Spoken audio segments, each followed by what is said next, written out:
just want to. I guess so. I know. Thank you.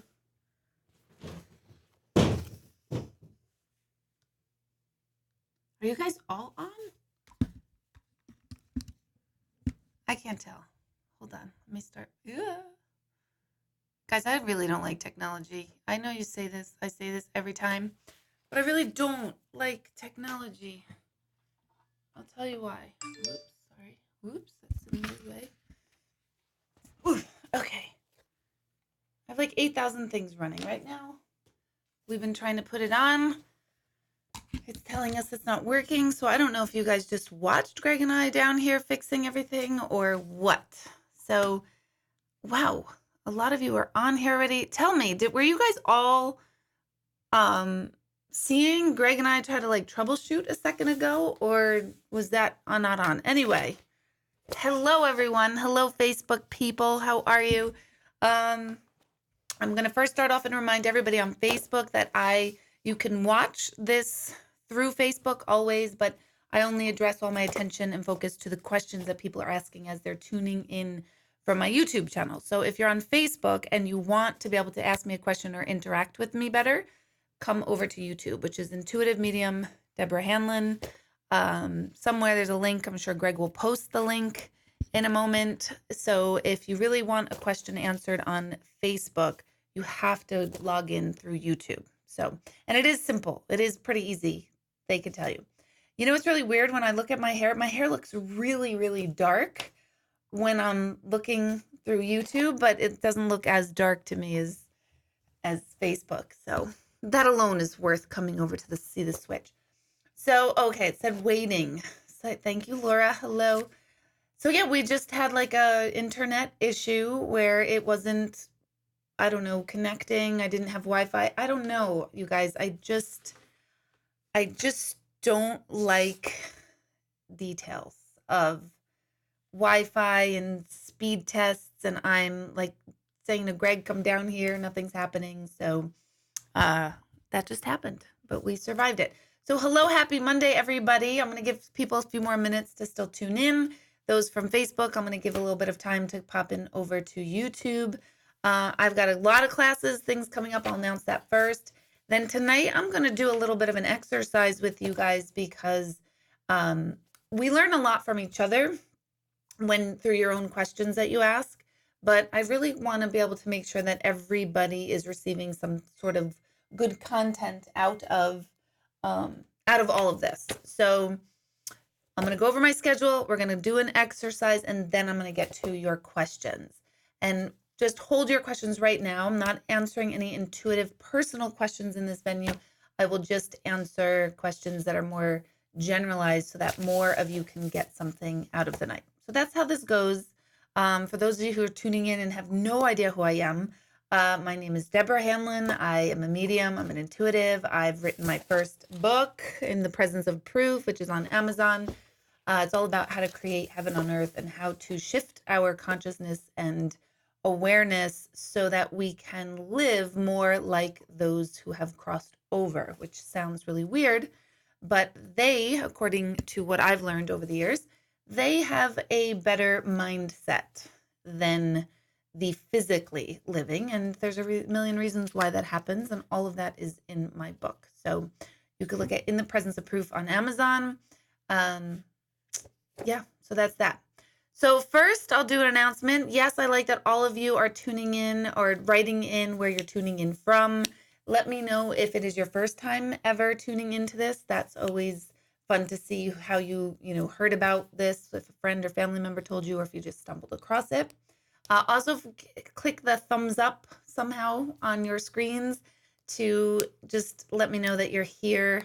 And I don't know, YouTube counts the thumbs up and it's supposed to look good, and that's why I'm asking you to do this, because I don't know anything else. But so I keep talking about meditation, and as you can see, I have meditation for teens. It has returned. We had our first session already. The next one meets this Sunday.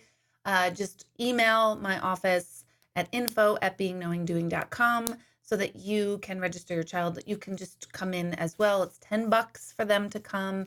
It's 1 hour long. I keep it short and sweet. We'll do a little project every single time we meet. So this is a really good opportunity to get your 11 to say 15, 16-year-old some opportunity to learn about mindfulness, get a little bit of exposure of meditation. I do a lot of work with young teens about how to think differently, because those are those years that um, we're so awkward and uncomfortable in our skin. And that's the beginning of when our thoughts create our reality. And we start to realize if we keep telling ourselves, like, oh, I'm a dork and no one likes me, then you start kind of playing and living that out. So I love to get that group, that population, that age group, because we can start helping them understand just how powerful their thoughts are. So that continues this Sunday at 12:30 at my center. That is not available online. I want teens to be there in person for that for a little while at least. But my meditation for adults is meeting also on Sunday morning. I believe it's 8 a.m., but you're going to have to check my website because now I'm forgetting. I'm going blank. That you can log on online or just come in person. So all that information is on my website. And if you have other questions, we can send you the link here if you want some details about that. So that's meditation. Mediumship class. You guys have asked me for years and years, will you teach mediumship?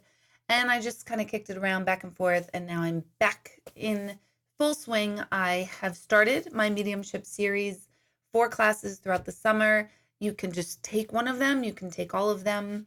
You can still take the first one. I have it recorded and you can receive the link to take that class if you missed it. If you don't want to take an online course that way, that's fine. You could just jump in at any point. So obviously they work independently each session, but obviously the more that you take, the more that it makes sense. So that is this Sunday from 10 to noon. And that's a really good time. People the first time were not like, they were just amazed that they could actually do this and tune in and plug in right away. I'm a difficult teacher. I'm not easy.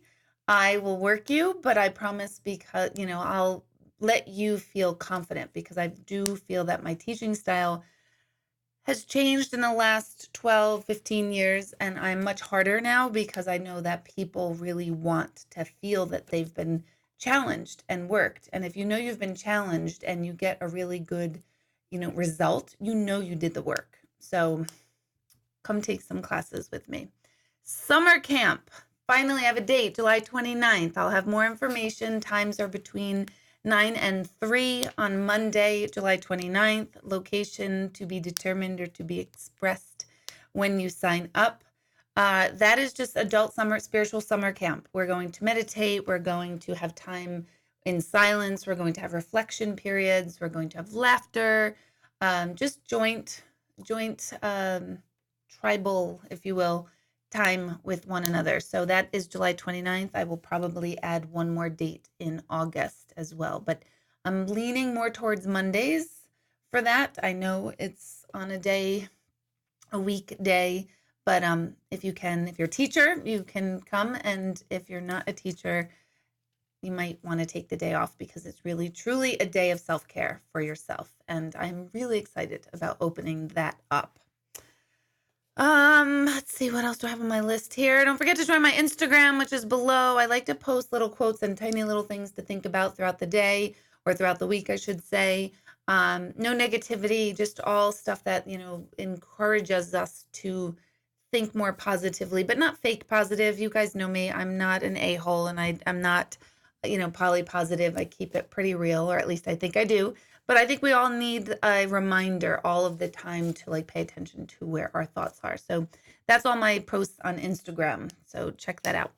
That's all I have oh no, that's not all I have on my notes. This Wednesday on July 3rd, I'll be on Q92 in the morning. So you can tune in between 8 and 9 a.m. and I could take your calls online. So find on iHeartMedia.com Q92 with Joe Daly and Michelle Taylor. And finally, my strongest, biggest class of the year, the most intense workshop I do to date, is beginning again. It's called Energy Transformation Awareness. I also call it ETA. It's 4 series. part 1 of this series is 6 weeks long. We meet over 3 weekends over the course of 6 weeks. This is just a deep, deep energy, pulling up of old stuff, old core beliefs, meeting yourself for the first time, understanding why certain things get you stuck from your past. And we keep taking those things energetically with us through our present and into the future. And that class really, really interrupts and causes you to really see what's kind of running your show on an energetic, mental, emotional level. And once we can clean that up and become aware of that, we can drop a lot of our past conditioning and move forward. So that starts September 13th, super intense. A few more spots left for that. I only take a small amount of people for that group. It's very intense, you'll get 30 hours of time with me directly. So everybody who complains that they can't get a 1-hour session, I'm giving you 30 hours of my time. So that's powerful. You will not regret it. I'm sure a lot of you are tuning in, have taken it before. It is intense. We meet Saturdays and Sundays, and that's my favorite thing to do. I don't suggest or even allow, I should say, anyone to take it with a family member or friend. I want you to know nobody in the class. So that's an important piece of this. And for those of you who are tuned in, who have taken it, chime in at any point to suggest or share what you received out of it.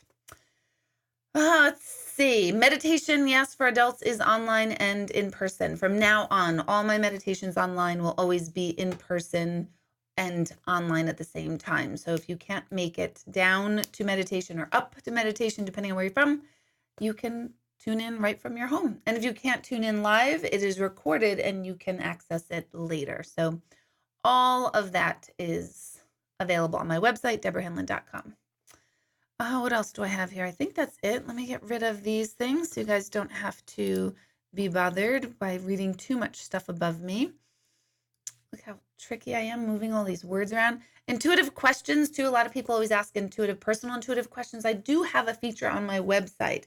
It's labeled, what is your IQ? You click on that. IQ is not your intelligent quotient. It's your intuitive question. So if you do have a burning intuitive question, you could always use that feature online, and I will get back to your question within a 5-day time period. All right. So let me now read your comments.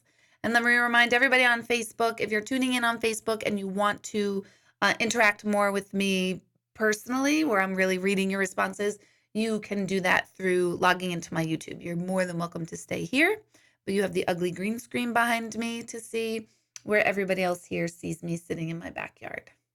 That's right, on my deck.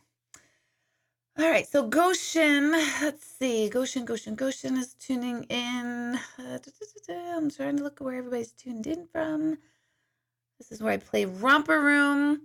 Hello, and Erin Marie, thank you. It is so serene in my backyard. I love it.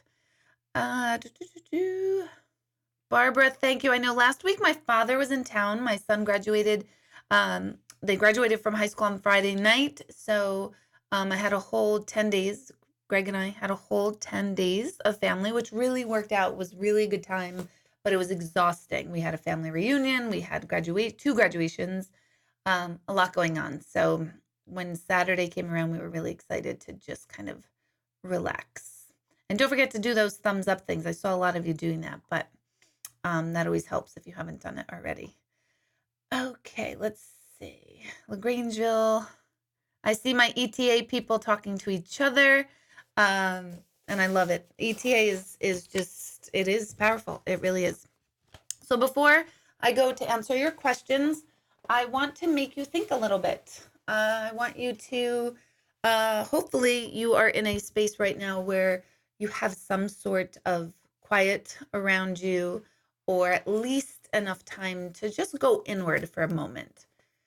And I want all of you, as you're sitting or laying down, or I know Sharon usually does her yoga as she's listening to me on Monday nights.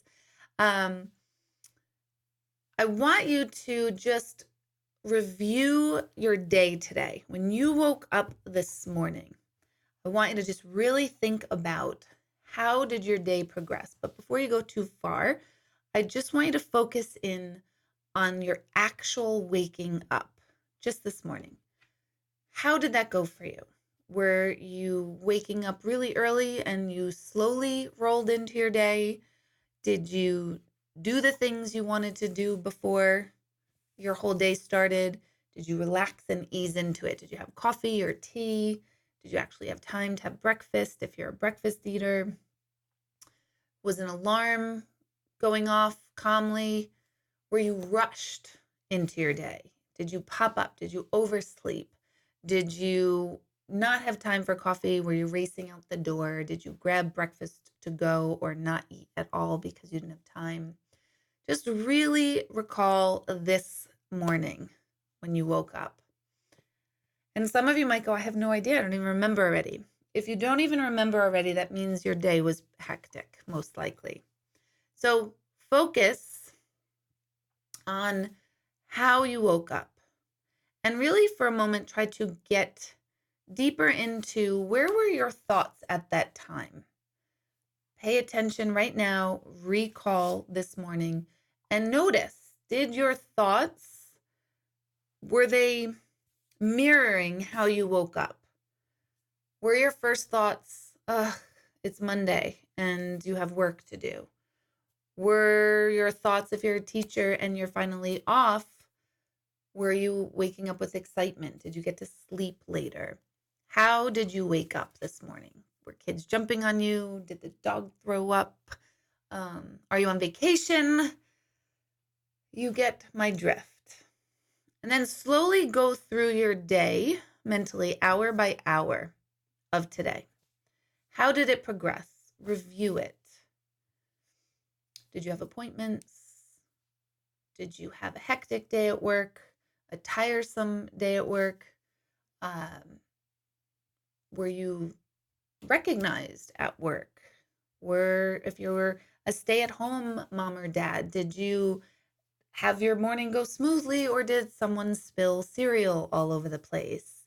Did you get to walk your dog, or, how did your day go? Hour by hour by hour. And I'm not asking you to make a judgment call on your day. I'm not asking you to say, yeah, it was a really, really good day, or no, it wasn't a good day, or some parts were good and some parts were bad. That's not what I'm asking you. I'm asking for you to really review it and just remember it in your mind and get yourself into the space where you can become aware of some of your thoughts throughout your day. So it's a review. And I want you to review your whole day all the way through the moment you logged on, listening to me.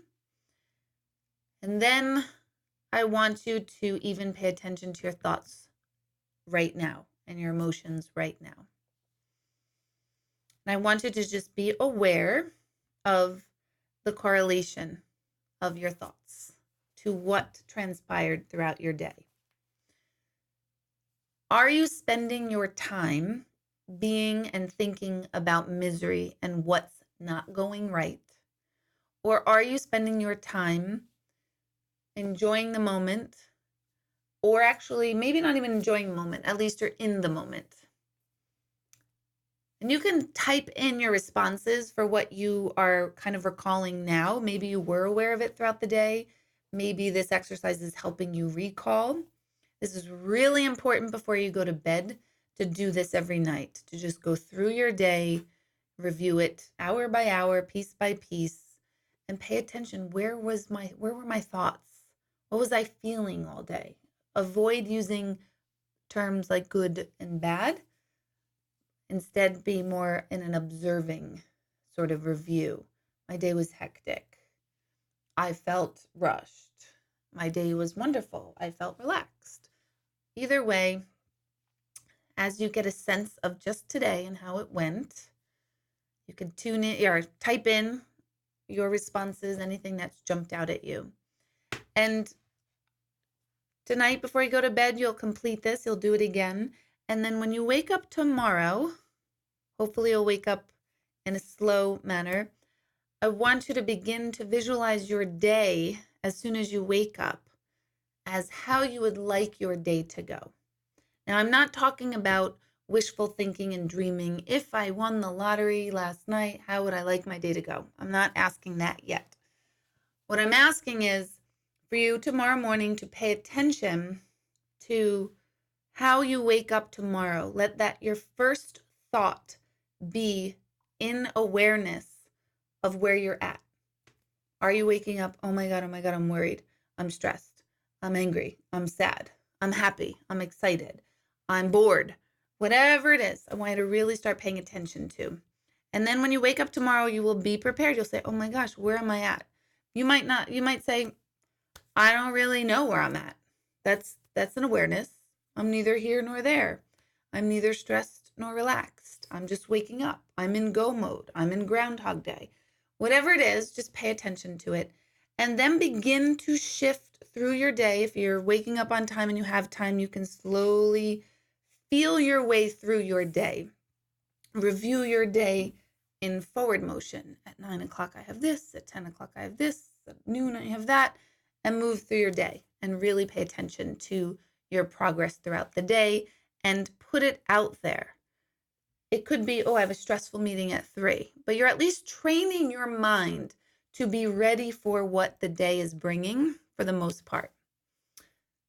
We're not projecting. You don't have to say, oh, yay, today's going to be a great day if that's not what you're really feeling. It's what I'm asking you is to make sure you are connected to whatever it is you're feeling, even if it's stress and worry. And a lot of you are saying it was stress, it was misery. You were worried about your son, Laura. Kelly's saying she wasn't in the present at all today. Some of you are saying surprisingly smooth it went, peaceful, it was interesting. So good, this is good, pay attention. So tomorrow, meet yourself where you're at. You don't ask yourself, why am I miserable? Why am I worried? We don't need to do that. Just review your day tonight. Tomorrow when you wake up, fast forward through your day and kind of make your anticipated feelings. I'm going to be really stressed in that meeting. Okay, you're going to be stressed in that meeting. Or, you know what? I'm going to handle that meeting and it's going to go smoothly. Visualize your day as it goes. Try this all week long. And next week, I am going to ask you how you all did. Did you fall off the wagon? Did you forget? If you're somebody who prefers to do this in the afternoon or whenever you wake up because you're in work nights, do this as it feels right for you. But you're slowing yourself down and you are becoming or training your mind to be aware of how you feel and not the why of it, but why you're feeling that way. So like for those of you who are saying you were stressed about your son, you probably already know why you were stressed about your son. Maybe you don't. As parents, we're always worried. I want you to start paying attention to those things. How much time are we spent worrying about our kids or our parents or our families or our siblings, our spouses, our pets, our friends, coworkers? How much time of your day is spent on just being, finding peace, finding something that you do that makes yourself feel good? Little things throughout the day, appreciating, I have my little hibiscus, not little, actually, it's gigantic, hibiscus tea. That actually makes me happy when I actually take my time to make this tea and sip it. It's not really earth shattering. It's not bringing me millions of dollars of happiness. Not to say that money is happiness, but it sure helps. But it's just those little things that you want to start paying attention to, because the point is that we are habitual thinkers. And what we think yesterday is 99% what we're going to start thinking about today until something interrupts that and creates something else to happen, some other thoughts. You need to be the person that interrupts your habitual thinking and starts retraining your mind to think in a way that at least makes you feel better throughout your day, or at least makes you feel more present within your day. You will be shocked the more you do this to become aware of where your thoughts usually are directed.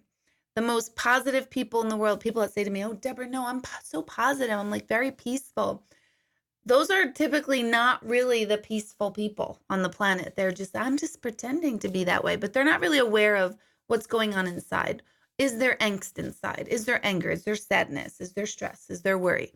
And if there is, we're not talking about getting rid of those feelings. Nobody likes them. But first, I'm asking you to meet yourself there with those feelings, and you will start to make a dramatic change.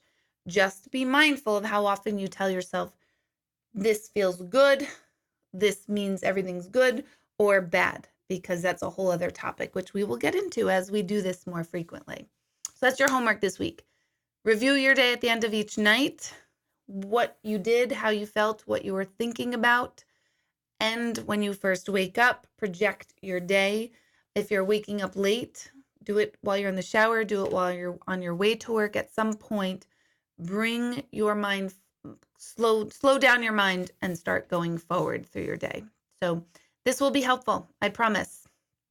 So all of you who are talking about being stressed and worried and just freaking out in general, I also want to remind you that, not to say that that's the norm, and I don't want us to all think that that's the norm and like life is shit, or what is that, life's a bitch and then you die. And that might be a part of the truth. It might be. But I like when people share how it really is, because sometimes we're all so fake, to be honest. We're also saying, oh my God, look at this on Instagram. Everything's amazing. And look at this picture. I'm making this and that. And actually, recently, I made a post on Facebook about something. Maybe it was with my family. It was something about my family. I don't even remember. I'll have to look it up. And someone wrote to me, wow, it is so nice to like that. It's so wonderful to see that you have this wonderful family. And I wish I had a family like that. And I was like, oh my God, would I just becoming one of those people?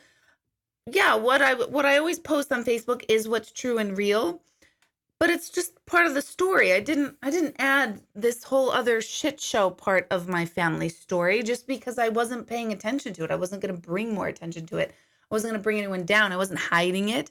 There's a lot about family dynamics I have that aren't perfect. And as soon as I made this post and someone commented like, "Oh, it must be so wonderful to have a wonderful family," they didn't mean it in a mean or denigrating way. I just thought, oh my God, here I am always talking about having fake posts, and this post was real, but it doesn't mean like my whole family dynamic is perfect and amazing, because it's not. So remember that.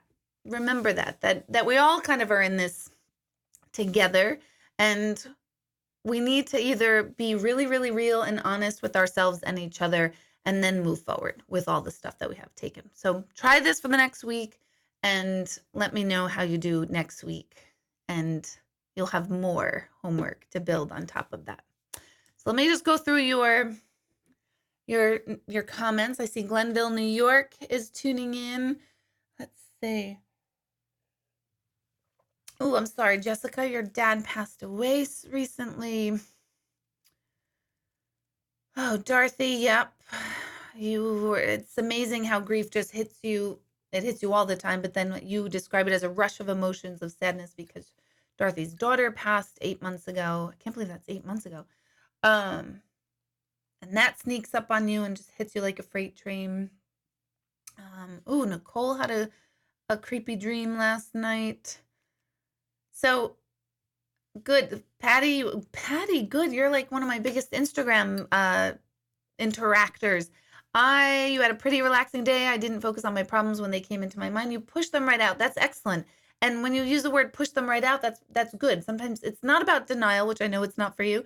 When people say, well, I'm going to be a denial, it's if you're not in a problem in this moment, we don't need to think about it this moment. If you're thinking about an argument you had with someone 4 days ago, and that was 4 days ago, and you're still thinking about it, you can push those thoughts out, change the thought, change the thinking, change the trajectory, or you can still stay pissed over something that happened 4 days ago. So that's what we're talking about, is being able to shift your thinking and your mind towards something that is actually either actually happening or just a better thought.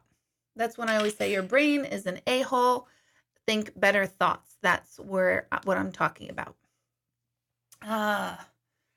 Marianne, good to see you tuning in. I don't know why I put this tea in this gigantic mug. It's hurting my arm to lift it. I'll tell you, I'm enjoying the tea, but my God, I'm like hurting. And this is Buddha tea. Buddha tea. And they have little messages on each tag. And these, I put 2 in each one because I'm like a glutton like that. You're totally complete just as you are is one of them. And the other one said, I missed you, which was intriguing to me. All right, children, let's get to your questions. So I won't answer specific intuitive questions right now. I am just taking more broad questions. Maybe I wrote something in my book that you wanted clarity on, or if you have questions about energy and the other side, or mindfulness, consciousness, meditation, souls, energy, all of that stuff. This is the forum and time and place to ask them. I just saw that what Deborah wrote. She thought this was a picture. Usually I put all this in here and then I put ice and I make ice hibiscus tea or hibiscus iced tea. But tonight I felt like wanting it a little bit warm. I did. I can't believe it. It's 90,000 degrees outside and I finally want hot tea, but whatever. So remember, those of you on Facebook, tune in to YouTube. My hair looks darker. I'm sitting in my backyard as opposed to the green screen. And then I will also be able to answer your questions directly on YouTube. So you can look up Intuitive Medium Deborah Hanlon on YouTube for that information. All right. Oh, Sherry, I just looked at your, I looked back.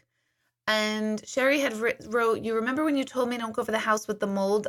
Yeah, I totally remember you. And you told me there was no wetness in the basement. And I was like, yes, there was. And you were like, no, there wasn't. And then you said a week or 2 later, yes, there was. I do remember this very clearly. Well, you told me a home inspector would unexpectedly come up in summer, and it did. Well, very good. I hope you don't buy that house. I really hope you don't. There will be a better house for you, I promise. Although my brain is like, nope, I think she's going to buy that house. So let me know. Okay, let me get down to your questions. So remember, this is more about generalized questions, not so much personal intuitive questions just yet. And generalized questions are all about what happens in our past lives, more generalized stuff that I can answer for everybody at once. It's the first time ever that I don't see a lot of comments popping up. I mean, I'm seeing personal intuitive questions, but I don't see generalized. Let's see. I have to scroll back through.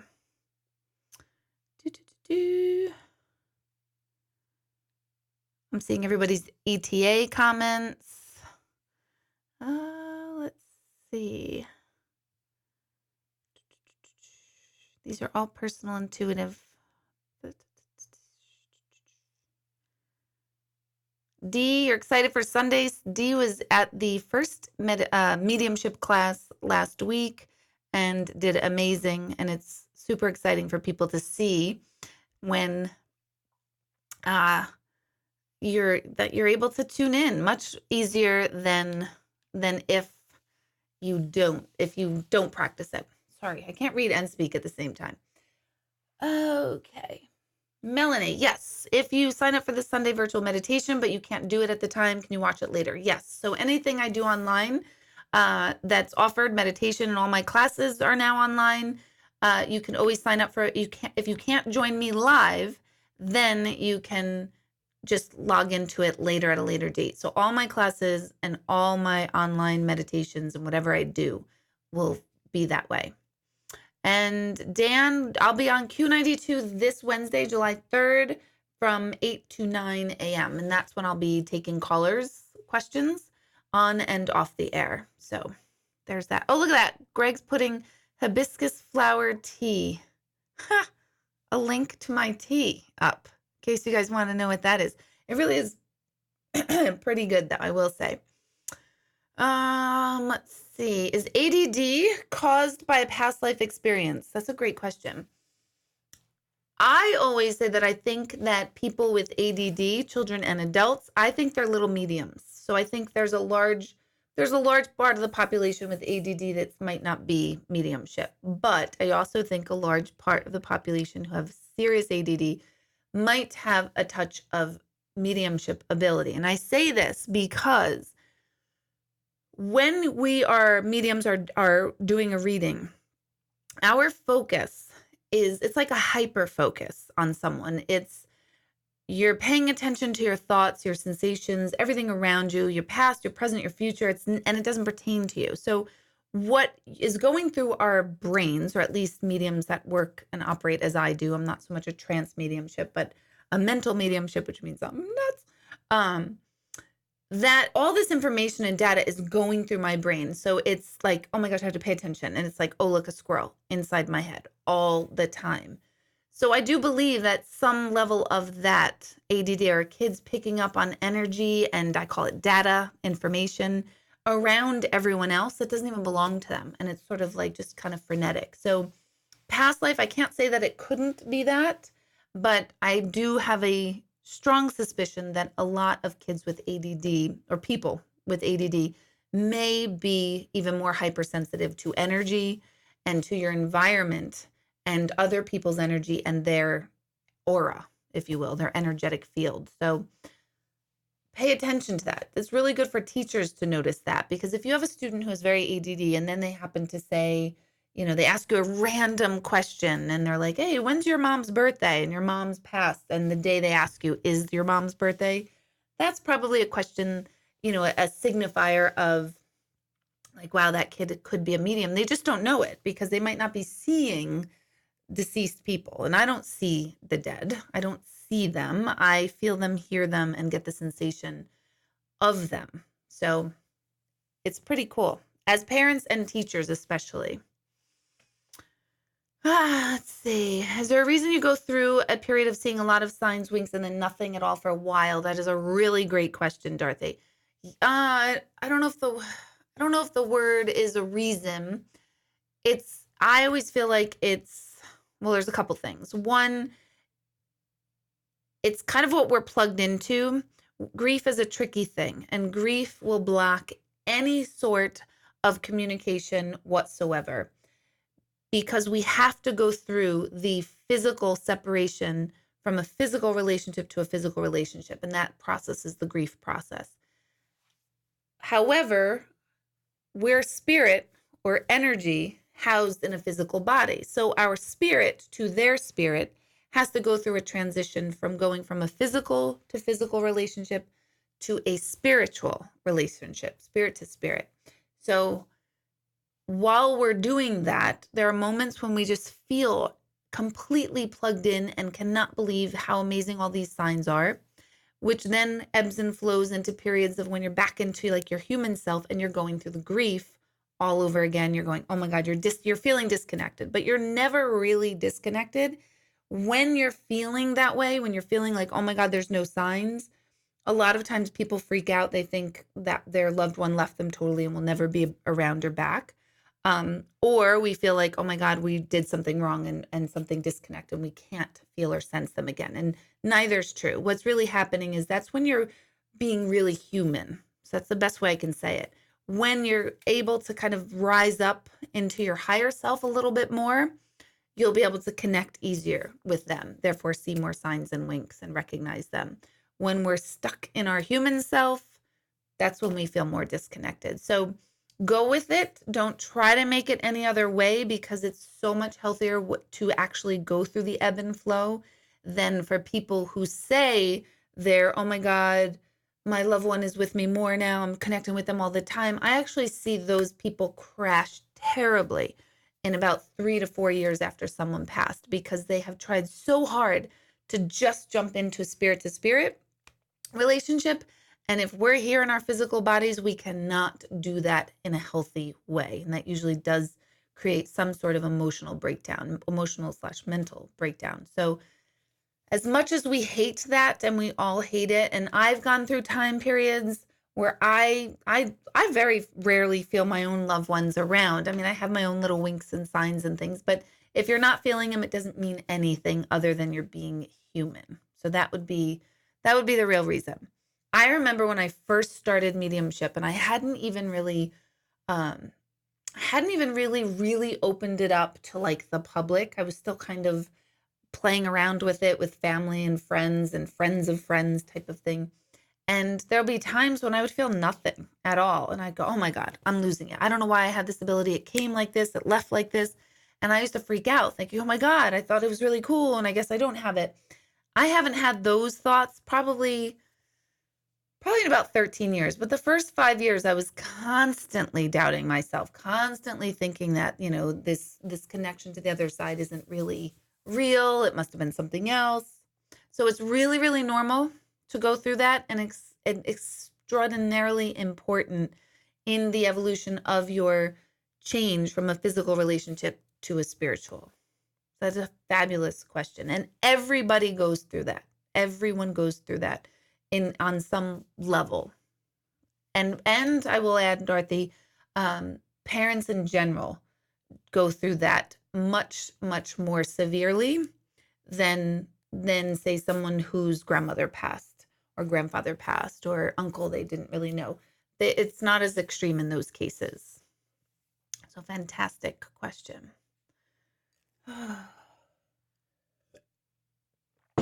Okay, when a soul reincarnates, thank you, Dorothy, by the way.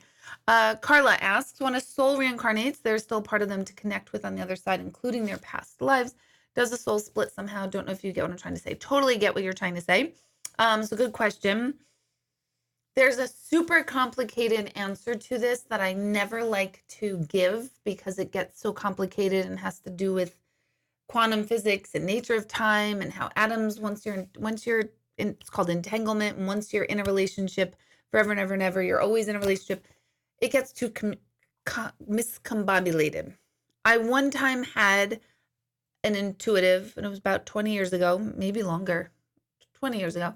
And she explained it this way. And I feel like this way is kind of good enough. It's not the whole thing by any means. It's quite simplified, but I feel like this is a good way to explain it. And it doesn't come from me. It comes from a woman named Tara, who would be practicing somewhere out in Sedona now. I lost touch with her, so she's excellent.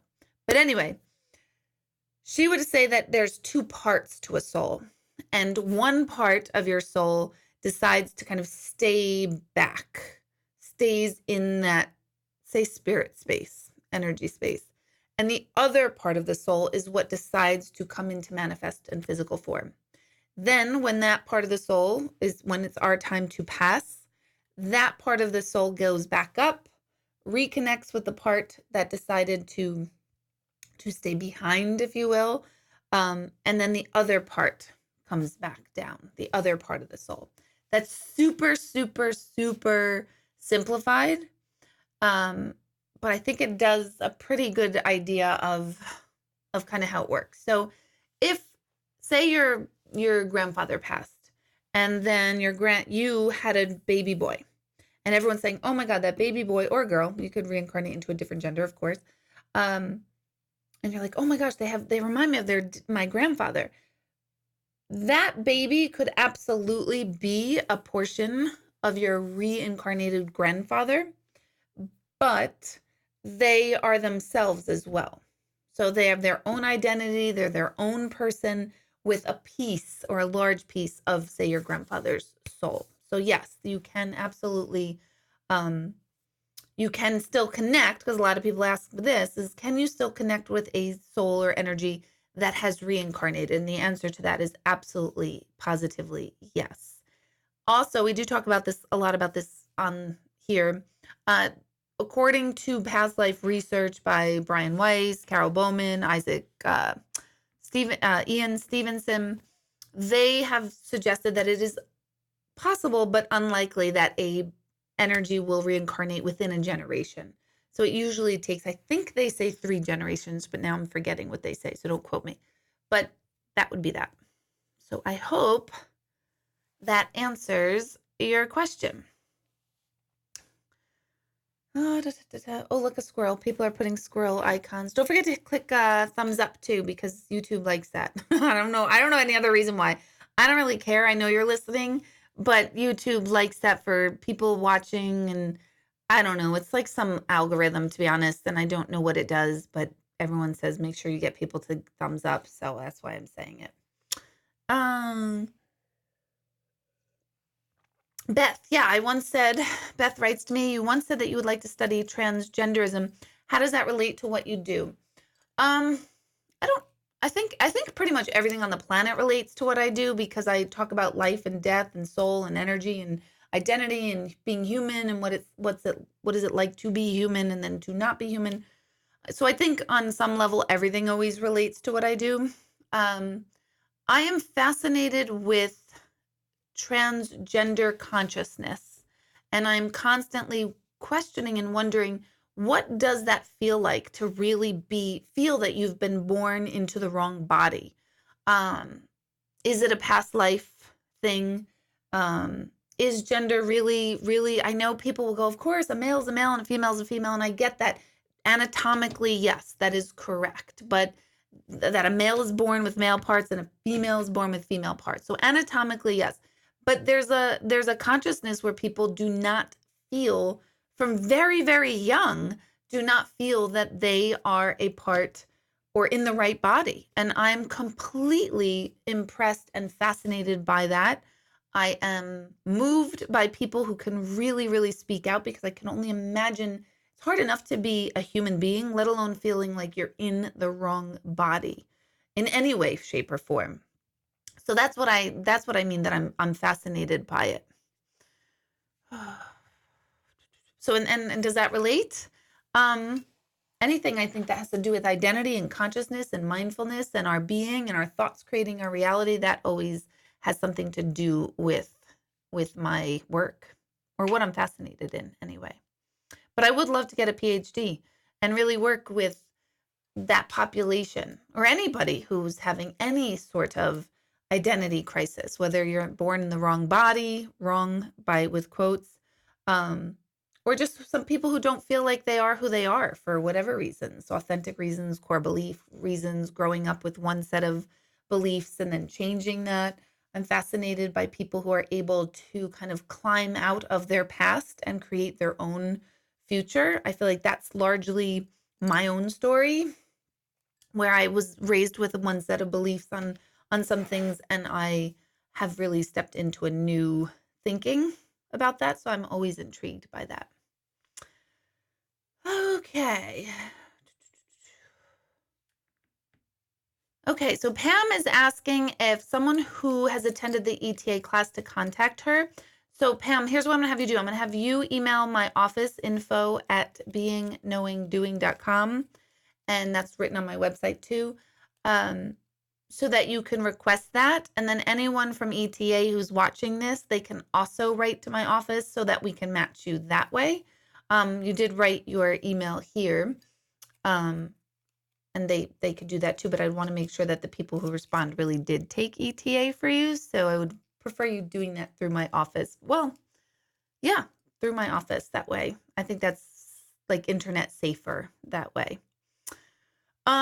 Alicia Kilmartin, you did a reading for your aunt and I back in April. My dad made the comment to you about the water heater being in backwards. Mystery solving water heater is now put in correctly. Oh my God, that's hilarious. Oh my God. I don't remember that, but I never remember I rarely remember, I should say, what I say, but that is pretty cool. So thank you for tuning in. I always say, like, I want that email. When you find out when this comes out to be or comes to be true, I want that email.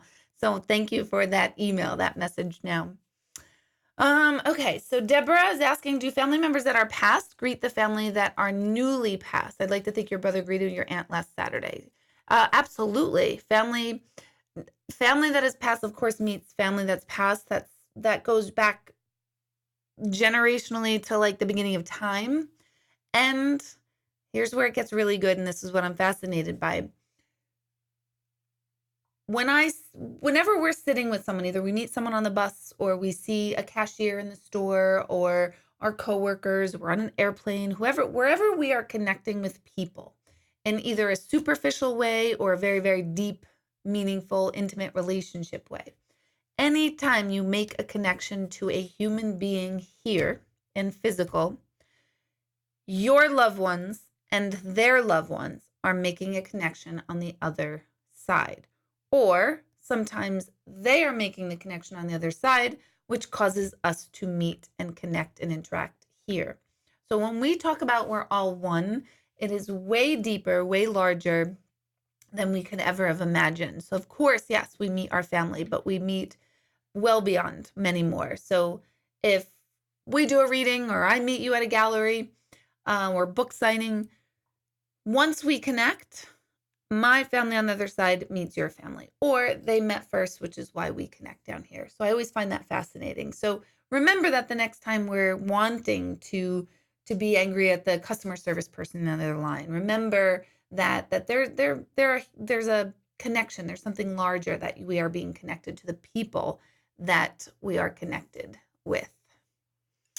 Jael, I can't believe you're tuning in. Oh my God, I was just talking about you on Saturday night, or just thinking of you, I should say, on Saturday night. I had a waiter at a restaurant, and his voice was like identical to yours. And I was with Dave, actually, and Greg. So don't anyone think that like I'm not with Greg and I'm with Dave. And Dave, I said, oh my gosh, he sounds just like Jael. And he totally agreed. So good to see you in here. Okay. Melanie, yeah, you've always felt it was nature versus nurture when it comes to identity issues. I don't know, because so many times people are raising when we're talking about transgender before, they're raising their say little girl to be a little girl, whatever society's norms mean about that. And then they're feeling like, no, I'm not a little girl. I want to play sports, or vice versa, or whatever it is. So I don't know, because so many people would disagree that they're saying, no, I was trying to raise my child one way, and they're the one that dictated another way. So I think there's a little bit of everything in that, but I think there's something more just amazing about identity and what we feel and think. And that goes across all boards, transgender, not, tall, short, whatever. We all have identity issues on one level or another. Heritage-wise, religion, identity, all sorts. Let's see.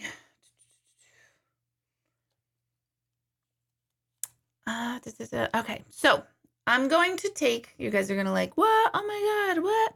I'm going to answer a couple of intuitive questions. But before you do this, don't write a word yet, because if you write it, I won't answer it. Hold on. Stay with me. I will only take one question per person. I probably will not get to everybody. I'm not purposely ignoring anyone's question, so don't yell at me later. I will try to go in order. I will also try to go to somebody who I, have not answered intuitive questions before. I'm only going to do this for a short amount of time, because it does get me extremely drained and tired. So earlier, my post kind of alluded to the fact that I probably will be taking personal intuitive questions. I don't always do this every Monday night. I just kind of throw it in there as a surprise factor for those of you who spend the time with me for the past hour. I feel like you should be rewarded. So now you can plug in your intuitive question. Remember, just ask one, because if I keep reading, the same person, I don't want to answer 4 for one person and none for another. I want to try to get to as many of you as possible. Try to be as very specific as you can with your question. If it involves another person, give me their first name. If you're worried about privacy issues with their first name, just give me the first letter of their first names. I do not want last names, because I do not want them posted on social media. So please do not do this. While I'm waiting for them, I'm going to answer Nicole's question, which is more generalized, before I take those personal intuitive. But is there a real difference between bad energy and good energy in a home? How would you be able to tell? Yes, there is a difference. Bad or negative energy in a home is created by the people living there. It is no such thing as on the other side. So if there's constant anger or constant sadness or constant conflict, fighting, just old stuff, that will show up in a home. We'll feel it. Just like you walk into a room and someone has just had an argument, you can kind of feel that. Same thing in a home. And same thing with good energy. Is there good music, light music? And music is, what do you call it when it's your preference, objective, but is it light music? Is it tough, harsh music? Is there good lighting in a home? Is it cluttered versus very open and clear? Those things contribute to negative and positive energies. Antiques too add another whole energy field, not necessarily negative by any means, but you can, antiques, belongings of anybody carries energy. So if you have a house full of all antiques that belong to many, many people, you will have a much more scattered energetic home because you're pulling in the energies of all those. So strong when they were born, like she met them first. Oh, absolutely, Jessica. I always say where we go when we die is the exact same source or space or consciousness where we come from before we're born. So the children that are born who never met someone in the physical often do recognize like photos of people who have passed before them because they remember meeting them. So that's absolutely a real thing for sure. Okay, Missy, will your son figure out what he wants to do in life? He is going to kick that around for a long time. Now you have to be careful because it feels like his energy is it's a little bit like, well, I tried that and I didn't like it. So I tried this and I didn't like that, and I tried this and I don't like that. And if we boiled down most jobs, we probably don't like them. And we all know that when we have to work or when we feel like we have to work, that adds extra pressure on all of us, even if you love what you do. So I love what I do. I get to do what I love to do. I get to use an ability that is uncommon. I get to help people every day. I have a wonderful reputation, a lot of people who are interested in what I say. And there are some times where I'm like, fuck, I'm tired. So that's just because I know like I can't not work. I have absolutely no luxury of not working ever. I have no retirement. I'll be doing this at 100, right? My bedside, I'll still be tuning in live. But so that can add extra pressure. So my point is that he will figure out what he wants to do, but he's going to kind of use that as a, well, I didn't like this, I didn't like that. And he has to learn that there's some things that you're just not going to like and you have to do it anyway. There's no such, well, I shouldn't say there's no such thing as the perfect job because that's not true. Mine's pretty perfect, but he's a little like slippery in the fact that he keeps changing and changing and moving from here, moving to there, and nothing's ever perfect and right. And I feel like that might be something that he has to work on. Mark. Hey, Mark. Oh my gosh, Mark, first of all, your art is ridiculous. I saw it on Facebook. It is absolutely ridiculously amazing. So, wow, I was super, super impressed. I know you had reached out and said that you had started this or that you didn't just start this, you started publicizing this. And I was like blown away with what I saw. So that first is amazing. So what impressions am I getting regarding your art business? The art piece is amazing. Marketing is going to be, I do think you're a little bit of a source of discomfort for you. So you have to absolutely step out of a big comfort zone and ask for your worth. And how do you do that?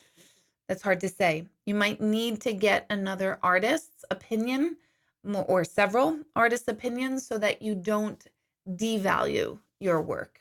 So I have a good friend who is quite a successful artist. And if you want her name, contact me on Facebook or email or whatever, and I'll connect the two of you up because she knows her worth, she knows her value, she struggled with it, but she's finding a good space. So the business itself, your work is exquisite. There's an energy through that work that's outrageous. So all that's amazing. And I felt that through a Facebook post. So I can't even imagine actually seeing in front of me the work. It'll be coming down to marketing and actually not even putting yourself out there. I feel like you'll do very well with that. It's more like knowing what to charge and knowing that this can be a real career choice for you. So that's super exciting, super exciting. Jael, where's the fear of dying come from? That's a great question. That's generalized. That's a great one. For some people, it's past life because they've died in another lifetime in a very uncomfortable way or tragic way that it might carry over into the next lifetime. I see more people who are really, really, really afraid to die. Those are the people who never even live because they're so focused on no longer living that's what their mind becomes, and they don't live here because if they're going to say, I'm so afraid of dying, what if I die? What if I die? Which causes you to freeze and panic and not live. If you're asking personally about your fear of dying, for you, yours might be a little bit more practical and might be early childhood stuff, 3 to 5, if you saw someone pass during those years close to your home really intimately, which also caused you to go into nursing to get you to be able to help people so that they don't pass. So that'll be worth really digging into that memory bank there between 3 and 5 to see who passed that was close to you. Okay, Diane, how can Kyle get better emotionally and physically? If you can write down below, Diane, how old Kyle is, that might help me. Or I'm seeing like 12. I'm seeing 12, but I think they're older than 12. But I think whatever you're talking about may have happened or started at 12. But I want to make sure that I'm feeling that right. So I'm going to get back to when I see that age. 26. So let me know if this stuff started 12 or 12 years ago. 12 years ago would be 14. I just see the number 12 as soon as you ask me the question. So that's what's pulling me. So how can Kyle get better emotionally and physically? How can Kyle? Why am I stuck on this?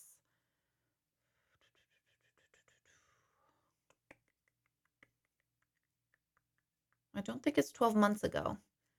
It's 12. I wanted you to share a little bit more, get me a little more focused in. I don't know why I can't hone in so specifically. Started in 2012, started around 2011, 2012, which was 6 to 7 years ago. Nope, 7 to 8 years ago. I'm not a math person. Instantly, I do see that I have Kyle has good support. I do see moving forward. I see steps going forward, which tells me that they're trying, they're working. So all this is positive and good. There might be a little bit of expectations of 3 other people around Kyle. I'm assuming you are one of those 3 that I'm talking about that have a little bit too high of expectation too soon, even though it was years ago. I want to say lower your expectations. And I don't say that meaning like, oh, this person's not capable. It's just lower them so that you can start to see and help build more successes in a much smaller increment. I think Kyle's a bit of a perfectionist as well. So usually Kyle can't lower the expectations for him or herself because Kyle's a female name too. I think smaller successes and really focusing on much smaller bites of life, if you will, and seeing that, oh my God, that's good enough is really what's going to happen. But I don't get any other modality. I feel like they're moving forward. You and Kyle is moving forward, just maybe not in the way that it used to be or in the way that's fast enough or what you thought would be. So lower the expectations a little bit.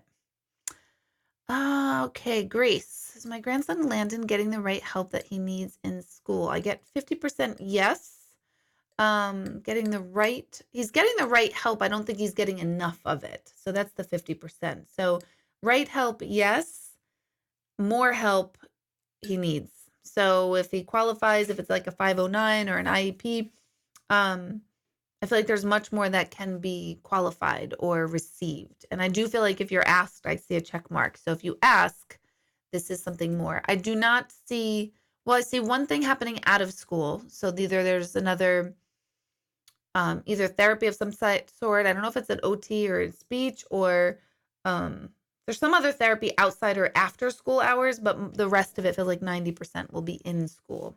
So he's getting the right help. He's just not getting enough help.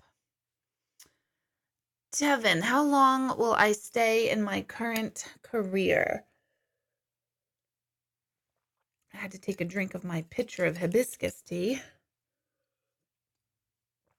How long will Devin stay?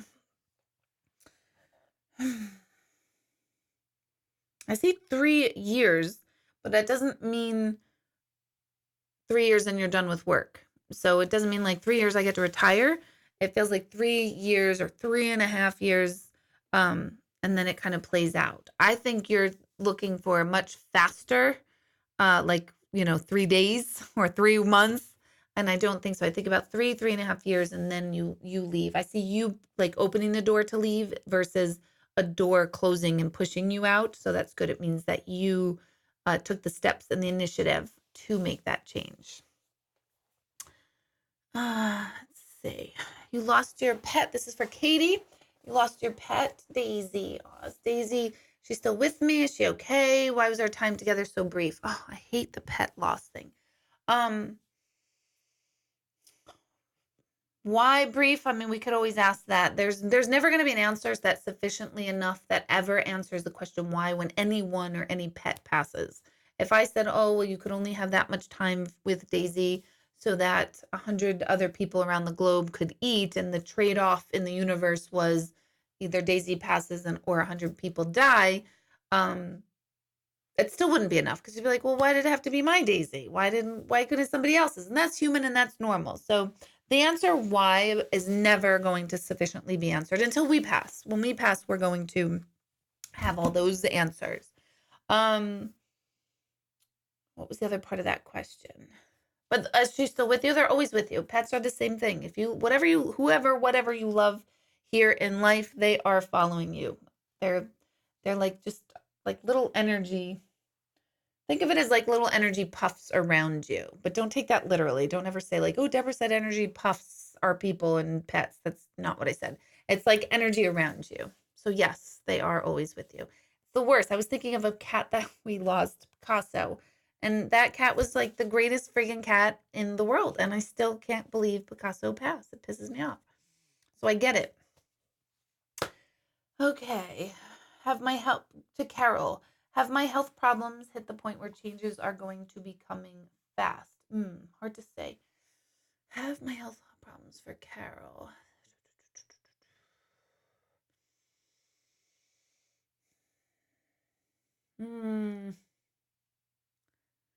I don't feel like it's going to be changing fast, but it depends on what you define as fast. So I know that sounds so vague and annoying. What do I mean by that? I feel like, say doctors have an anticipated trajectory. I feel like you follow that trajectory and maybe a little bit longer. So say they say, oh, in 6 months, expect this. Yours is like 8 months, expect that. So it's a little bit more trajectory. But for you, I feel like you're looking at that 6 months change as if it's in 1 month's time. So kind of follow what um, the projected course is. And that way it'll keep your mind a little bit calmer as to where you don't blow it out like, oh my God, now this is happening and that's happening. And I know anytime we have a health problem, everything is just amplified in our lives, and everything freaks us out, and every pain makes us nervous. And that's normal. And that's not necessarily what I'm saying you're doing, but just be mindful of not letting your brain run with, oh my God, this happened, so this must happen. Let your brain continue to heal your body in any way, shape, or form. The mind really, really does run the show. My friend Kyle on here suggested that I watch the documentary Heal. She told me I need to watch it about 100,000 times before I actually did. And I'm so glad I did watch it, because that's a fantastic documentary on Netflix to start really getting plugged into how your thoughts are directly correlated to health. Which does not mean that if you think great, it means you're going to be healthy and never die, because that's not what's going to happen. Nor does it mean that if someone died, how come they didn't think positively? But this helps our immune system, and science is behind it. Dr. Joe Dispenza is another person that speaks a lot about this. So check those things out, Carol. Okay. Very Gary comics? No, I don't think that's a good idea. I don't think you know that person well.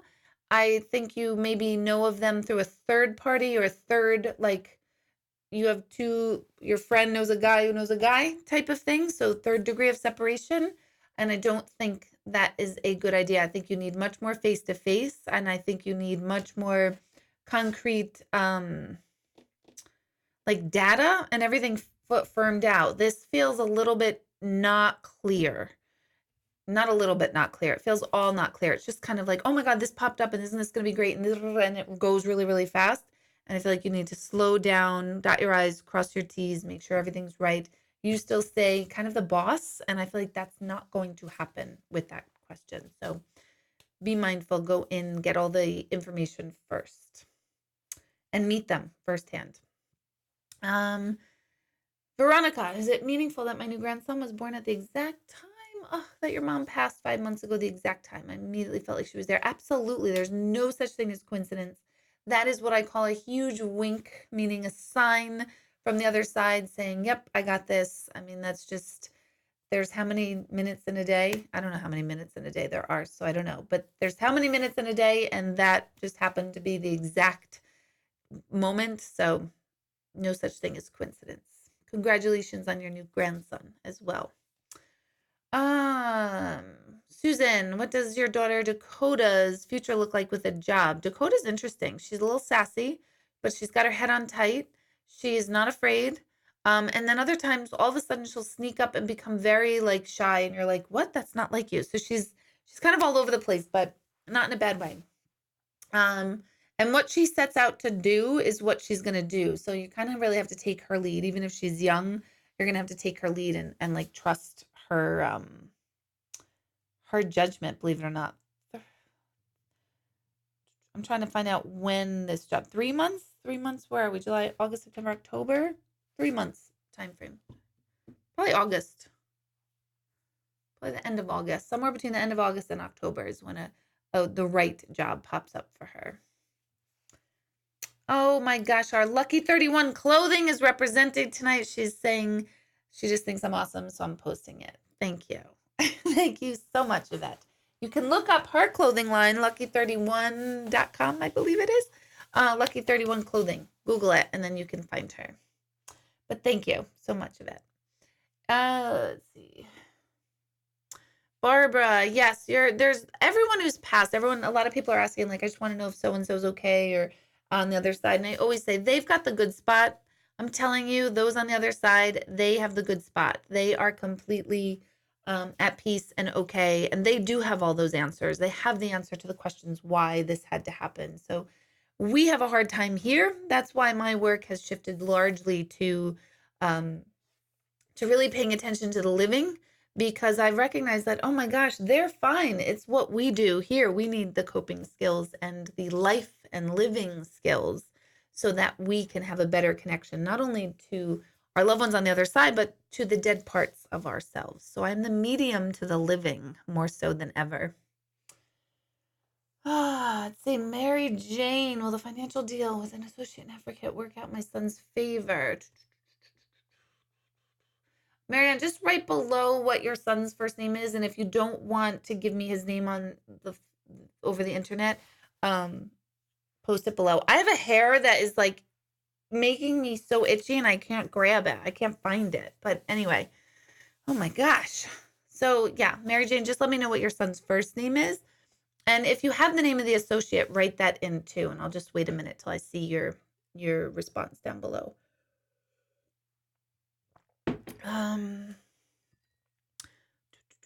You're welcome, Barbara. I'm waiting for Mary Jane's question. Devin, you're welcome. Oh gosh, is it that delayed?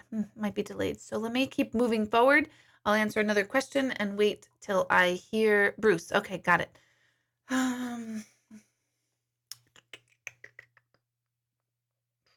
Will the financial deal with an associate work out in my son's favor? This one doesn't feel terribly bad. It feels like it's not as much or as what he thought, but I still don't think it's not in his favor. I just don't think it's as much as what he thinks. So partially the answer to that is yes, but the other piece of that is it's not as much or it's not as clear, but I still think he'll be pleased with it. He might be a little annoyed by like a kind of a contract gone wrong type of thing, but it's not like he's screwed. Sorry, that's not like really it's not really a nice word to say, I guess, but I never have nice words to say. But it's not like he's out money, but I do feel like it's not as much as he thought. I'm reminding those of you on Facebook that I only answer questions for the people who are tuning in live through uh, this over here through YouTube. So if you want to have a question answered, pop in over to YouTube. It's Intuitive Medium Deborah. Deborah Hanlon. That would be my name. Okay. I have to find my Debbie, Ashley. Yes, she will. Absolutely, she will pass that the first time. She doesn't think so, but I feel like she stresses herself out more than she needs to for these things. Okay, Roseanne, do I see your life calming down in a positive way? I don't. Not, that sounds terrible. Not that I don't see it in a positive way. I just don't see it calming down because I feel like your head, kind of what I was going through in the beginning of trying to review our day, I feel like your brain is spinning all the time, even on a slow day or a calm day, so to speak. Um, your brain is still like frenzied. So you have to really, really work on bringing your energy down, calming yourself down, meditation, focus. Um, uh, that review that I was talking about earlier in the show about reviewing your day before you start your day, at the end of the day, review how your day went, paying attention to your thoughts. Are you more focused on your thoughts? I have to do this, I have to do that. This is going wrong, this isn't going right.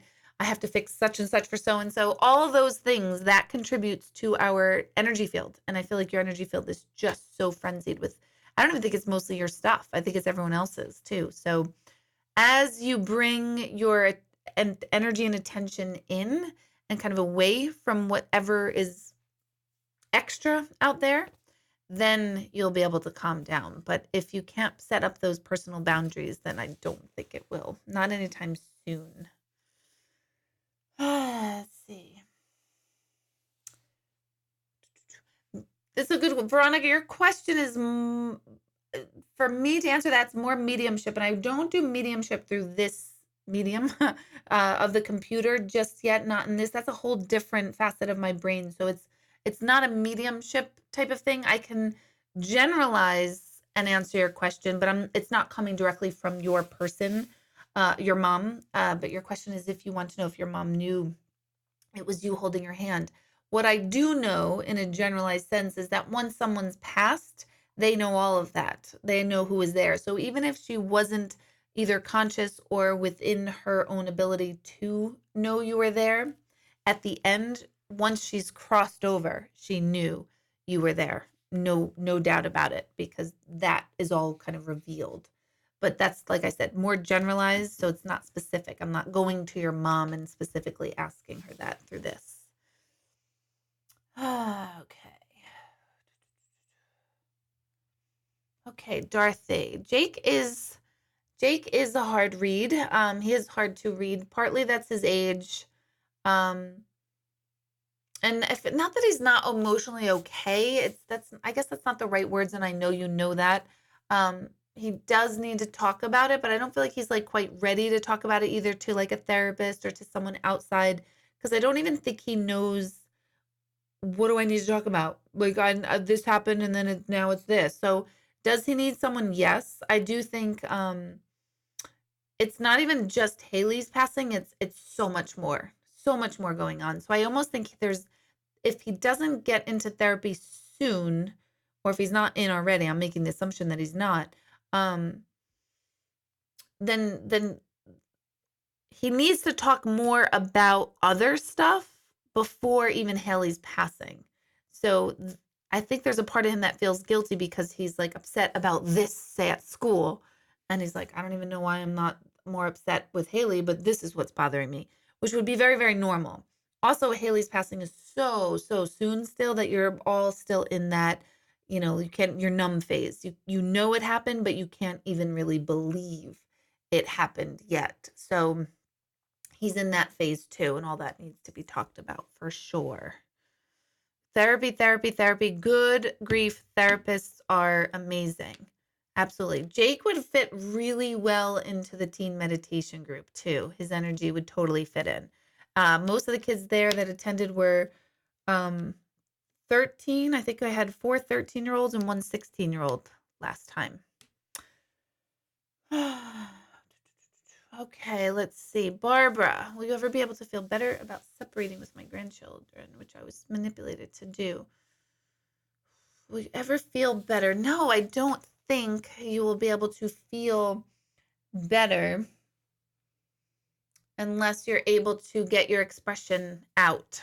Do you know what I mean? So I just feel like you're not going to be able to, um, you have to like process this whole thing with someone else who can kind of see it in a different way to help you figure everything out. So until you do better, until you think better and have this processed out with someone else, I think you're just going to keep ruminating the same thoughts over and over and over, which are giving you that same not good feeling about the whole thing, anger, sad, resentment, whatever else is going on. Okay. My daughter just had her, this is for Gray, 624.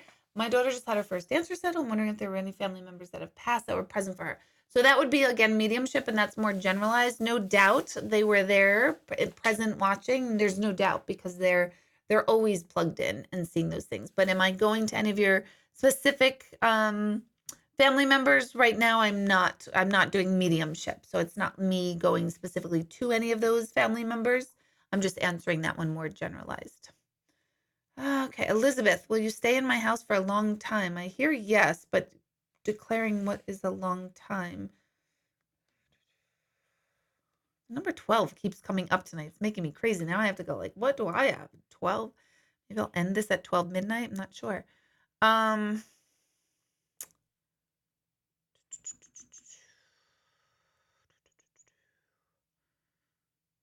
long time. I don't see you leaving anytime soon. So I'm going out 5 years already. So I don't see it past that yet. So will I stay in my house for a long time?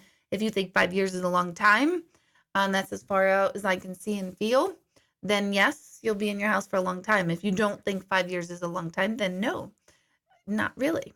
So yeah. I'm also reminding people, don't like, sometimes people ask questions to kind of trick me. I haven't had this in a while, but they'll ask a question that isn't even relevant or real. And then they like say, oh my gosh, that's totally not right because that doesn't even exist. But if you're like, and I don't think any of you are doing that now, but if you're asking me a question on the basis of trying to prove me wrong, one, you're an asshole. Love you. But and two, I can't, I'm taking your word that your questions are at least true and real because you're taking the time to write them. But sometimes people do that to see like, ooh, what is she going to say? And I will have an answer. So there you go. There's Deborah's 4 seconds of love. Okay. Maria. Hold on. Someone else's, I believe my doctor search out. I'm not sure I think you might be responding to someone else. Oh, I see. Okay. Again, is your doctor on the right track or should you seek another doctor? I'm always one for getting second, third, and 15th opinions. I'm also very big on getting out of small town facilities. Not to say that that's bad. It's just the bigger facilities might have more access to diagnostic tools. So I don't see you going too far away, Maria. But I do think you should get another opinion and then I think once you get that other opinion, you're going to stay with your current doctor. But I think you'll feel much better with the doctor that you're seeing. So super question, absolutely worth getting another opinion, but then we'll come back to who you are seeing now. So is it worth it? Yes, it's worth it. Okay, let's see. Anything that has to do with people who have passed, I'm not going to be able to answer those because that's mediumship stuff. So I'm just not going to even read those. I'm just going to go on to the next one. Okay, so Brandy, I'm not going to be able to answer that one, but I will address it. So many people have this. Brandy's question is that she lost both her parents early in their lives, and she's an only child. Her dad passed at 49, and her mom was diagnosed with cancer at 49. Now you're scared that now that you're in your 40s, this is your fate. That's really common. That whenever you have a parent that passed at say an early age, the moment we come approaching that age, there is an automatic fear response And we automatically think, oh my God, that's me, that's me, that's me. So you want to disconnect your consciousness from their fate. Their fate has nothing to do with yours whatsoever. I remember Madonna doing an interview many years ago that when she approached the age her mom was when her mom passed, I think it was 36, but I could be wrong on that. But when she was approaching that age, she was terrified and convinced that she was going to die. And when she passed that age, she felt totally relieved and knew that her mom's fate was not hers. So sometimes you just have to make it past it to recognize it. I also remember when my firstborn son was born, um, and immediately I panicked, thinking he at least needs to make it to 4 years old. If he makes it past 4, then I know he'll be okay and healthy. And that's because in my consciousness, my brother died at 4, and there was something in me that all little boys die at 4. So that was just, where did that come from? It's core belief, it's old stuff, but it doesn't necessarily mean it's true. Someone else's fate is never your own. So remember that. Okay.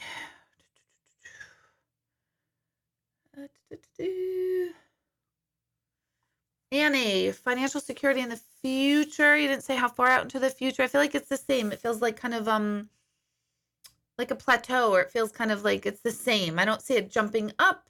I don't see it plummeting down. I see it kind of the same. I do think if you're not working now or spouse is not working now, I do think there's a return to some sort of work or maybe taking on some extra work. But I don't see this like, I have to take on a full-time job now. It's like 10 hours more. You know what I mean? It's a little bit more. I do see you doing that. And I do think you're making that decision for financial purposes, because it's like, oh, I'm kind of bored and I want to do something.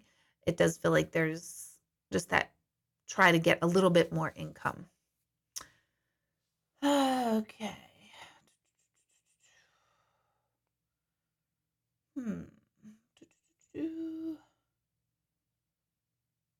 Andrea, hello from Florida. Just received bad news on the job front. Any advice on my next job front? 3 months from the time that you leave and or 3 months time of when you receive the bad news. I'm not clear on the timeline. So it's either 3 months from when you receive the bad news or 3 months from today. There'll be another job. I think it's just a job for you. There's something I feel like you really liked about this job and then are like super disappointed that you have to leave. I don't know if it's the people that you like or the hours or flexibility. It feels like there's something that you really do like about this job that the next one will not have, but the next one feels more secure and like long term. So the trade-off there, it doesn't mean you're going to hate the next job either or the people there. It just means like, it feels like it's really tearing at your heart to leave this current job.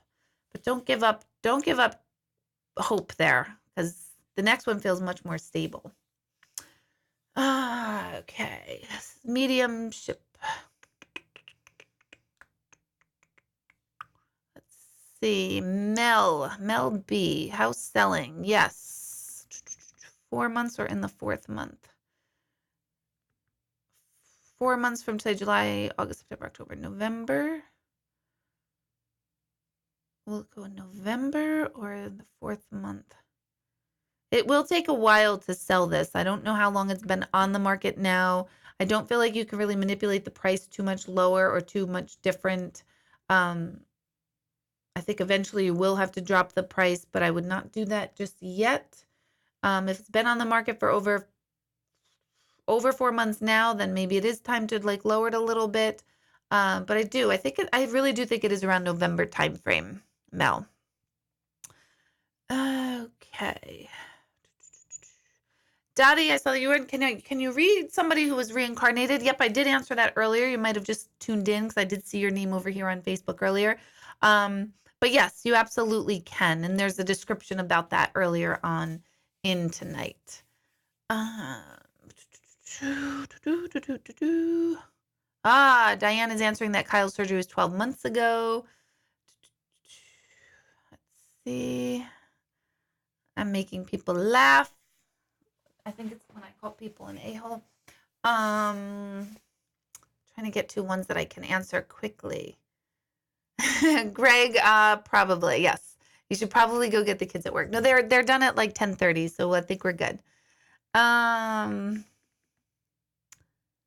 Okay, Harold. So coming up on 5 years of my wife's passing on July 11th. Just wonder if you'll meeting anyone soon. I think another 2 years, maybe 18 months, 2 years. That doesn't mean that you're not going to meet anyone until then. I just feel like the right one isn't like around you until then. The right one for you, like the where you feel it. So, um, yeah, you'll have someone else. It'll be slow. It'll be awkward. I feel like you're really going to be hemming back and forth about this next relationship, but um I do think you will, but I think it'll be a little ways longer. Again, that doesn't mean that you're not going to go on dates and meet people and try and put yourself out there and stuff, but I just feel like the one person that you actually feel comfortable with isn't going to be for about 18 months to 2 years. Okay, let's see. Will your grandmother be okay in her current living situation? I feel like she bounced around either 4 times or 3 times or many times in a short amount of time. I think this current living situation isn't ideal for her, meaning in her mind, it's not perfect. I think it is the best of what she's had of the last 2 transitions. And I do think it's pretty like set. Like at least we're not have to worry about her moving and getting rearranged again. So in those regards, yes. She I feel like will say it isn't, but I think it's because it's so different from what she's had that she's just nervous and she wants her own life as she's entitled to have, but I just feel like she's kind of feeling like she's at the whim of everyone else. I don't think that's totally true, but I think she feels it. And that's what's going to kind of throw in a monkey wrench there. Something about her that's very adorable, tough, but adorable. So watch her words and watch her actions and not so much her words. Okay.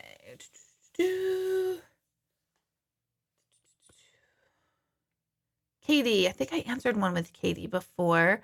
Um, Brian, let's see. I didn't answer Brian. What kind of work do you see me doing in the future? Brian, could you just write in real quick what you're doing now? Um, because I get like 3 things in my head. Like I don't see specifically 3 things. I just see like you're doing 3 things or multiple jobs or side jobs and things. I just see like a lot going now. So I want to be able to kind of focus in on that. And Nicole, you kind of asked a question before, but that was your mom, Linda. Now this is you. How will I do in my college career choice in nursing? You'll when I say you'll struggle, and I don't mean that like, oh, you're gonna struggle. I mean like you either are a perfectionist or you do like really well the first 2 years, and then that third is really tough, and then you're gonna like question yourself as to why you chose this, and then it'll pay off. So I know nursing is an incredibly difficult degree to get. You'll see it through. It's just you have to stick with it even when it gets really, really tough. Marissa, I would say your mom should downsize, but I really don't think she will. So it doesn't even matter if what anyone else thinks. I think, yes, she should, but I don't think she will. Brian, thank you. Property maintenance. So you're probably at multiple properties. So that's probably what I'm seeing, why I'm seeing three places. I actually think that's pretty good for you. Brian, you probably are like, hell no, I don't like it. That's why I'm asking you the question. But I think that really is a good field for you. One, I feel like you kind of have some autonomy. You get to do what you want. I mean, not all the time, but you get to move around. I think you're good at it. I think you're just tired and drained of it. You're probably tired of people. But I think this is a good choice for you. I really do. I think working for like anyone else, anything much more structured where you don't have a little bit of freedom of your schedule would be difficult for you. Not impossible, but difficult. So I actually think this is a good field for you. Let's see. Jane, are we missing something with our 5-year old, her behavior? Tell me a little bit more. Give me her first name or the first letter of her first name if you don't want to share her first name here. And this is going to be my last question for the night too that I answer. And then I'll before you guys all log off, because everyone's going to be like, oh, forget this, then I'm not watching anymore. We'll do a brief meditation or recentering at the end. So, Jana, just write in what your daughter's first name. and middle name if you're doing it too. Giovanna. Okay, so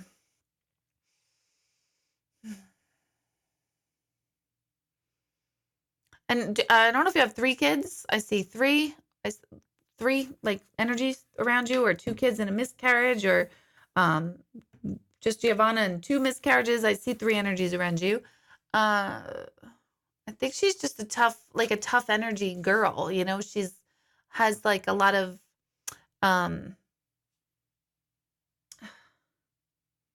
like dig my heels in, like stubborn. That's what I'm trying to say. Like I'm digging my heels in, and I feel like you're just like, what the heck? Where did this come from? I don't understand anything. So, she's also doesn't do well with transition periods. So she's the kid that like you're like, hey, listen, we're gonna go to the store this afternoon. She does not understand concept of time. That's partly because she's 5. Um, so you might want to get her like, okay, like a clock that says when the clock looks like this, then we get to go, or something to show her the passing of time. That's going to be helpful. And I feel like she's so, then if you have 4 kids, she's so unlike the other 3 that I think that's also contributing to why you think there's something even more wrong or difficult about her behavior. I think she's just so herself and so much wants, her way. She doesn't understand it. A lot of that is time management. And I know that sounds weird to use with a 5-year-old, but she just doesn't understand. Like, well, you said we're going to the mall. And it's like, yeah, but we're going to do that tonight. And she does not understand that. So then she gets pissed. And it's like, no, I want to do that now. Or no, I don't want to go. And you're like, why did I even tell her? We're not even doing it for 5 hours. So be very mindful of what you tell her is coming up next. I would not go too many hours out into the future. I would say, hey, in 10 minutes, we're going to do this. And then in 15 minutes, and really, really make it uh, like longer and longer each time, because I think a lot of her time has to do, or a lot of her anxiety has to do with not understanding the concept of time, and that shakes her up a lot, because I could see her kind of like freaking out in transition periods. Get your shoes on, we're leaving, or hey, we're gonna go to a party later, and she's like ready and like, when are we going now? And she can't explain, or she can't understand, like, wait, if the party's not starting now, you talked about a party. So that's a big thing. So be aware of her time, her concept of time. So with that, look at you. 20 of you dropped off. I'm impressed with the 30 of you who stayed on, because I said it'll be the last question. So everyone was like, forget this, I'm not staying. So for those of you who did stay, you all get a car. No, I'm just kidding. No, you don't. I can't do that. You probably do get a car, but you probably will have to pay for it yourselves and go to the store and get it. But let's just do a quick centering activity before you leave. It's really good to do this before bed. I want you to just take a deep breath. And then just exhale it. I want you to begin to visualize once again your day from this moment going backwards. Trace your day before you logged on. What happened at 4 o'clock, at 2 o'clock, at noon, at 10 a.m., 8 a.m., 6 a.m., the time you woke up. And I want you to just put the day behind you.